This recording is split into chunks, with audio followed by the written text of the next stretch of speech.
Never stop reading Bible. Today, we're diving into two really intense chapters from the Gospel of Mark. This is a huge turning point. We're going to follow Jesus through his final public showdowns and then listen in on a private prophecy that honestly changes everything. So we're really at a pivotal moment. The whole vibe just shifts, like completely. We go from these crowded, super tense arguments in the temple courts to a quiet, really intense conversation on a mountainside. It's a massive switch from publicly challenging the authorities to privately preparing his closest followers for what's coming. All right, let's get right into it. The first thing that happens is Jesus tells a story. But this isn't some nice, gentle bedtime story. It's a parable with a really sharp edge, and it's aimed directly at the chief priests and scribes who were right there listening. So you can see how this story just builds and builds, right? The rebellion gets worse at every step. First, they beat the servants, then they kill them. And the final, unthinkable act is killing the owner's own son.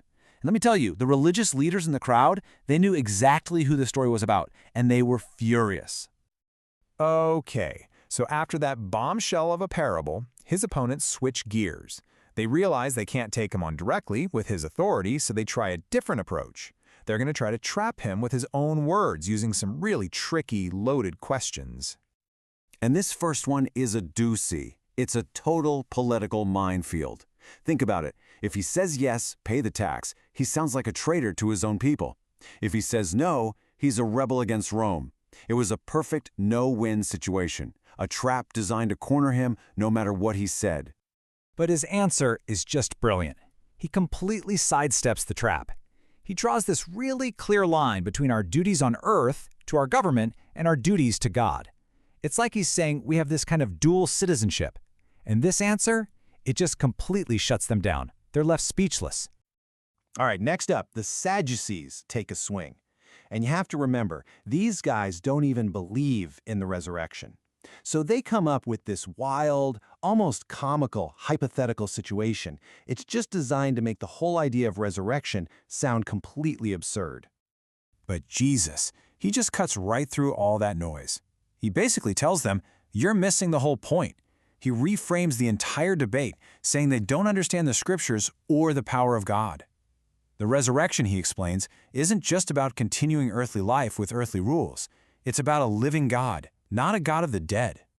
And then something different happens. A scribe comes forward, and this guy seems genuinely impressed by Jesus' answers. He's not trying to lay a trap. He asks a real, honest question. He wants to know what's at the very core, the very heart of all of God's law.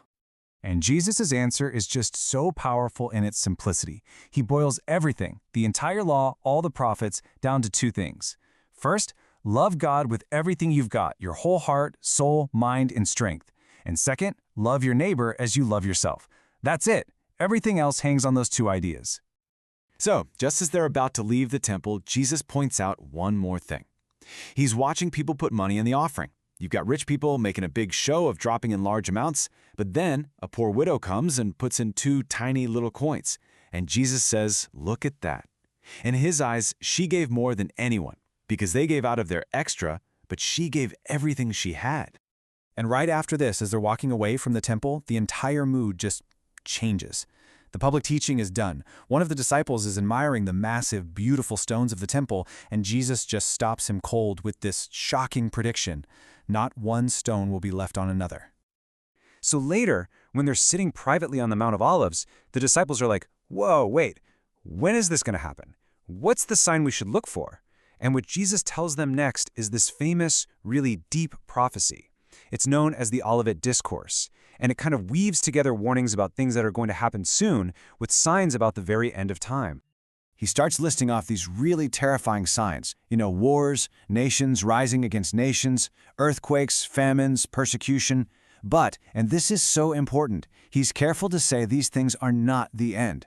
They're more like the beginning of sorrows, kind of like birth pains. It's a sign that something is coming, but it's not the final event itself. So you can kind of see the progression here. First, there's this time of global chaos and conflict, the beginning of sorrows.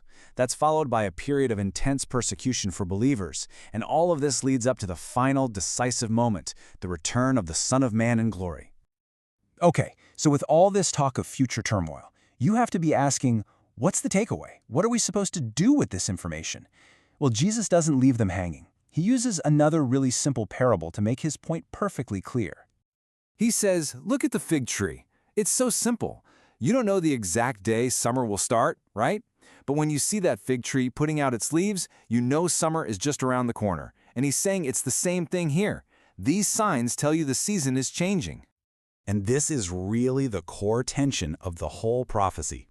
You can know the season, you can see the signs that things are close, but the exact day or hour, nobody knows. Not the angels, not even the Son. Only the Father knows the specific timing. It's a total mystery. So what's the final command that rings out from all this? It's not about making charts or predicting dates. It's actually much simpler and much more direct. Keep watch. Be ready. Stay spiritually awake. So let's just recap what we've seen. We journeyed from these intense public debates about taxes and laws right into a mind-bending private prophecy about the future of the world. And the thread that connects it all, it's about authority, about what love truly means, and above all, about the urgent call to be spiritually awake and ready. And that really leaves us with a big question, doesn't it?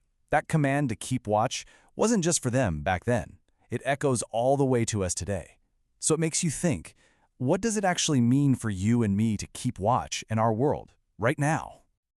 This explainer was brought to you by The Center Studio.